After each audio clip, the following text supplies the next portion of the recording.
Hello everyone, welcome back to our course on unit operation and food process engineering. In today's lecture, we are going to study another important advanced separation technique called the ion exchange method. So before going to the topic, let us recall. So what is microfiltration and how we explain everything in our last session. So recall what microfiltration is. So microfiltration is a membrane-based separation process that removes the microorganism and suspended solids using membrane with pore size between 0.1 to 10 micrometer. So its working principle is based on size exclusion under low pressure. The major components include feed tank, pump, membrane module, permeate outlet, retardant outlet, and control system. Its major application include dairy processing, juice clarification, beverage production, and water treatment. So overall, microfiltration is an efficient non-thermal technology that enhances the food quality and food safety. So, on coming to the ion exchange, it is widely used in food, dairy, pharmaceutical, and water treatment industries for removing the unwanted dissolved ions from the liquid. So during this lecture, we will understand the principle of ion exchange, the different types of ion exchange resins, working mechanism, etc., etc., etc. So let us dive into the topic. So let us begin by understanding what ion exchange actually means. Ion exchange is a separation process in which undesirable ion present in a liquids are replaced with desirable ions using specially designed material known as ion exchange resins.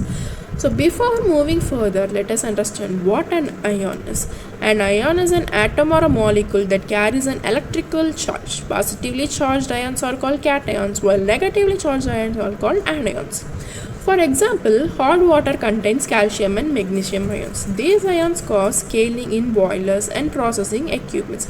So during ion exchange, calcium and magnesium ions are removed and replaced by sodium and hydrogen ions.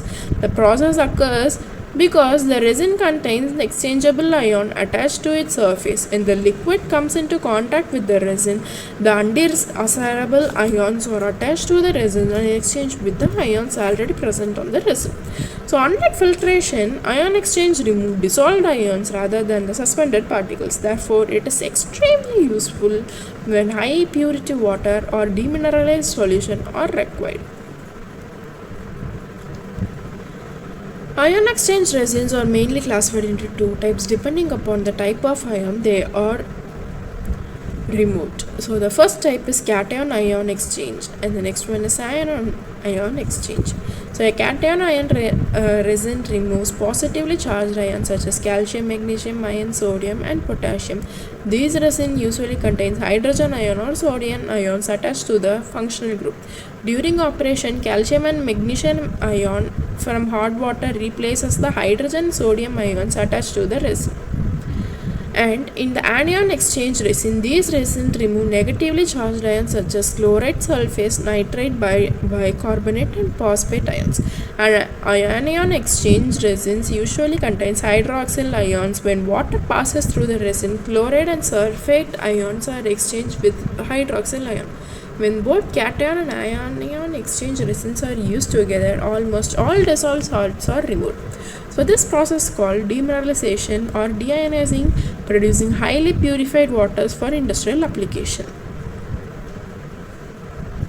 Now let us understand the working of an ion exchanger step by step. The first step is feeding the solution into the resin column.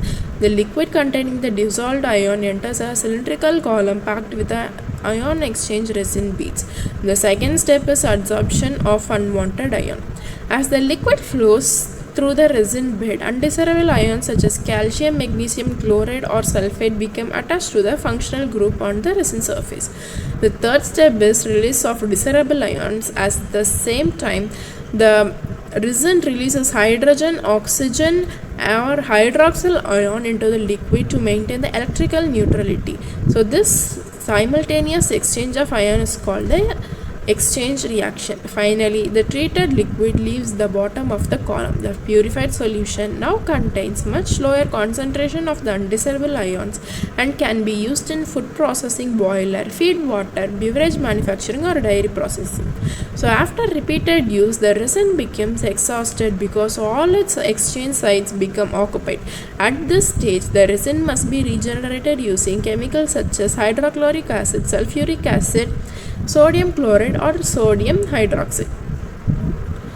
So let us see about the chemistry behind the ion exchange in our next lecture video. So thank you, and until then stay tuned in our channel to get more knowledge on this.